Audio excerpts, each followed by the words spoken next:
The high desert is a place of endless horizons and secrets buried under layers of ancient dust. Most people see only the heat and the sand when they look at the vast canyons of the American Southwest. But for those who know how to look closer, the desert holds stories that defy every law of logic and reason.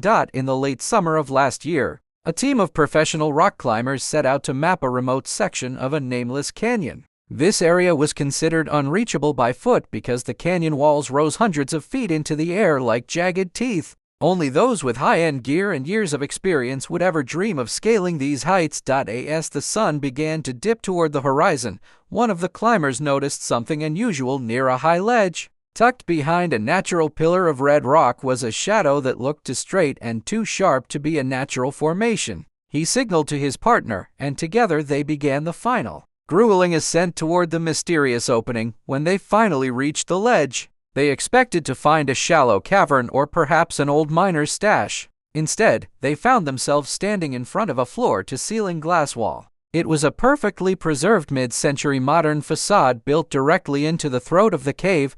The climbers stood in stunned silence as they peered through the glass into a world that should not have existed. Inside the cave was a fully furnished living room that looked like it had been lifted straight out of a 1950 architectural magazine. Teak wood furniture with clean lines sat on top of hand-woven Persian rugs that showed no signs of fading.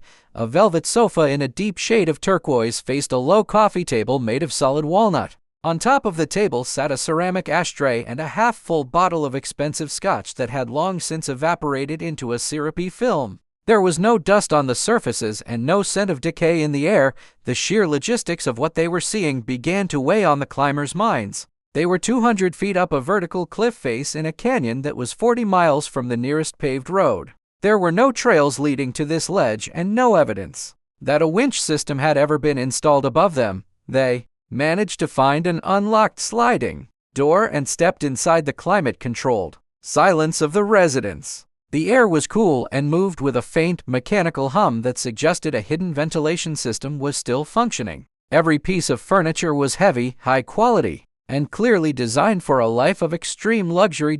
In the corner of the main room stood a high-fidelity record player with a vinyl disc still resting on the platter. A collection of jazz records was stacked neatly in a nearby rack, each sleeve looking as fresh as the day it was printed. It was as if the residents had simply stepped out for a moment and intended to return before the record finished spinning. As they moved deeper into the cave, they found a kitchen equipped with top-of-the-line appliances from a bygone era. The pantry was stocked with canned goods and glass jars of preserves that appeared to be decades old. There was a dining table set for four people, complete with silver cutlery and fine bone china. The bedrooms were located in the very back of the cavern where the natural stone walls were smooth and painted a soft cream color. The beds were made with crisp linen sheets and heavy wool blankets to ward off the desert chill. Personal items like hairbrushes and leather-bound journals sat on the nightstands. Waiting for hands that had long been absent, the climbers opened one of the journals and found pages filled with meticulous handwriting detailing daily life in the canyon.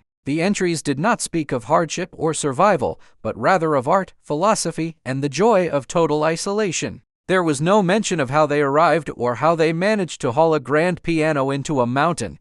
The grand piano sat in a natural alcove that had been carved out to create a music room. It was a massive instrument that would have required a crane and a dozen men to move under normal circumstances. Yet here it was perfectly tuned and sitting in a place where even a pack mule could not reach. Perhaps the most disturbing discovery was the complete lack of footprints or wear on the outside world. The climbers searched the surrounding plateau and the canyon floor for any sign of a path or a landing strip. They found nothing but undisturbed crust and ancient sagebrush that had not been stepped on for centuries. It was as if the entire home and its inhabitants had been teleported into the cliffside by some impossible force. There were no records of any construction permits or land purchases in this area of the high desert. The government maps labeled this sector as empty wilderness. Yet a family had clearly spent decades living here in total secrecy.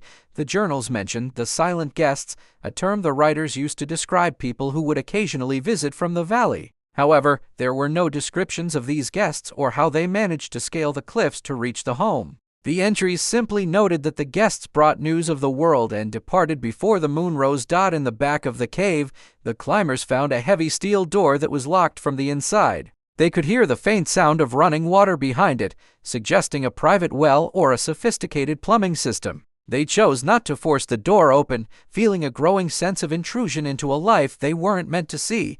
The residence was not a dusty ruin or a forgotten tomb, but a living ghost of a lifestyle that vanished decades ago. Everything from the designer clothing in the closets to the expensive artwork on the walls pointed to a family of immense wealth. Why would anyone choose to move a life of such luxury into a hole in the desert and then disappear from the face of the earth? The climbers eventually left the cave as the sun began to set, feeling the weight of the mountain pressing down on them.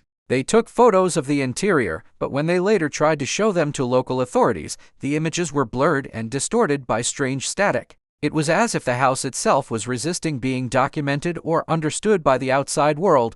When a recovery team attempted to return to the coordinates a month later, they found only a blank cliff face. The ledge was still there, and the opening in the rock was visible, but the glass wall and the mid-century furniture were gone. There were no scratch marks on the stone and no debris on the canyon floor to suggest a move had taken place. The desert had reclaimed its silence, leaving behind only the haunting memory of a home that shouldn't have been. Some believe the house was a psychological experiment or a sanctuary for people who knew something the rest of us didn't. Others think it was a tear in the fabric of time where the past and present briefly touched. Local legends speak of lights moving across the canyon walls at night, silent and fast. They say that the desert hides those who do not wish to be found, providing them with a sanctuary far above the noise of modern life. The mystery of the painted caves remains one of the most baffling anomalies in the history of the high desert. We like to believe that every corner of our world has been mapped and every secret has been catalogued. We find comfort in the idea that nothing can exist without leaving a trail of paperwork or a footprint in the mud. But the silent guests remind us that there are still places where the rules of the world do not apply. The desert does not care for our maps or our logic, and it rarely gives up what it has chosen to hide. Sometimes, the most elaborate lives are lived in the quietest places, far beyond the reach of those who are looking for them. Some secrets are not meant to be uncovered, because once you know they exist, you can never look at the empty horizon the same way again.